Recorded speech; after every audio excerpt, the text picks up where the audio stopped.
when you produce poison, you get some of it on it yourself. That, going back to the way this program started today and the way it starts on many occasions, we start with that scene from The Godfather. What did The Godfather say, sitting there at the table with Barzini and the Italians and the rest of the criminal families? He said, this drug business, it will destroy us. Said, you're talking about keeping it among the black people up there in Harlem, among the coloreds. Let them destroy themselves. They're nothing but animals anyway. That's what you're saying. But you don't understand the nature of drugs. The next thing you know, our own children will be using it. And that's what I don't want to be a part of. That's what Don Corleone was saying to the Barzinis and the Italians. And that's what happens in the system of white supremacy. But the system of white supremacy also is set up on a percentage basis, so that the real smart white supremacists have said, oh, yeah, of course, we're going to have some white sacrifices in our army. We're going to have to sacrifice some of our own people. Some of our own children are going to get caught up in nonsense. But we will still have the basic power. We will never let those black people start doing anything constructive on a scale where we can't control them. So we will do it on a percentage basis. For every 10,000 of them who is all messed up, we will probably have maybe a couple of thousand or maybe 500 of our own that are all messed up. But percentage-wise, we are always hold the power, hold the reins of what goes on in the world. The cost of doing the business of white supremacy is going up simply because most of the dark people, or many of the dark people on the planet, now are becoming smarter and more constructive than they ever have been before. So the more constructive, the smarter, and that's what you mean by smart, in a constructive sense rather than a destructive sense.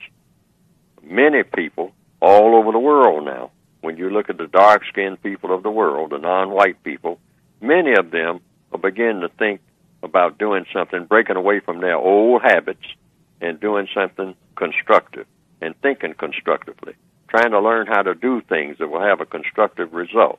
Now, this is always bad for the criminal enterprise called white supremacy. This is always very foreboding to them.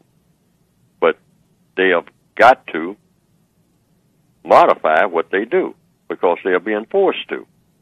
So that means more white sacrifices. So you'll see more white people out here doing simple-minded things, but not on such a grand scale that the entire system of white supremacy comes apart. Interesting. If it starts heading toward that tipping line, see, they know where that tipping line is. They will open up on black people like you wouldn't believe. Open up with wholesale violence to put us in our place. Say, look, you're getting too far out of hand now. You are not supposed to be a constructive people. So I am going to drop a bomb on you or whatever it is. But you are not going to be a constructive people. As long as you are destructive, fine. As long as you are doing what you do in Rwanda and what these gangs do over here in this area of the world and all like that, just running around with machetes and whatnot, slaughtering each other, no problem. We love that. That's entertainment for us. As long as you're using drugs and selling drugs to each other and glorifying it and all like that and then killing each other because of the drugs, that's fine. As long as you're riding around on bicycles or drive-by shootings and whatnot and robbing people and whatnot, that's fine. We all endorse that. That's what we want you to do. You're nothing but trash anyway. We will want to see you a trashy people. We don't want to see you doing anything constructive unless it's something constructive for us, we white supremacists, because we will make you do what is constructive for us. This is why the pretty buildings and the pretty neighborhoods are all where we are. You know that because we see to it that it's that way.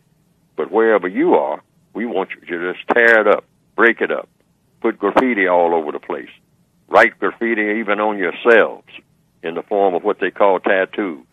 Just walk around looking like zombies. I mean, just wild, broken glass, broken heads, broken bodies, yellow tape all over the place, blinking lights. Wherever you find black people, you see, as soon as it gets dark, blinking lights all over the place. Cartridges, 9mm, lying all over the place with yellow circles around them. How many shots were fired? Mm-hmm. You know, that's what you call the typical black life. That's black culture. That's black culture at its very best, and which means that it's just about all of black culture. Wherever you go in the world, that's what you'll see. Whenever you see black people, this is what you're going to see. Nothing constructive going on at all. That's the way we want it. And when they start showing signs of being constructive, oh, that's bad for our business. That's bad for our business. No, they are breaking out of their, no, we can't have that. They're doing something constructive. Get down there and start some mess. As fast as you can. And we know how to do that. That's heavy. We white supremacists.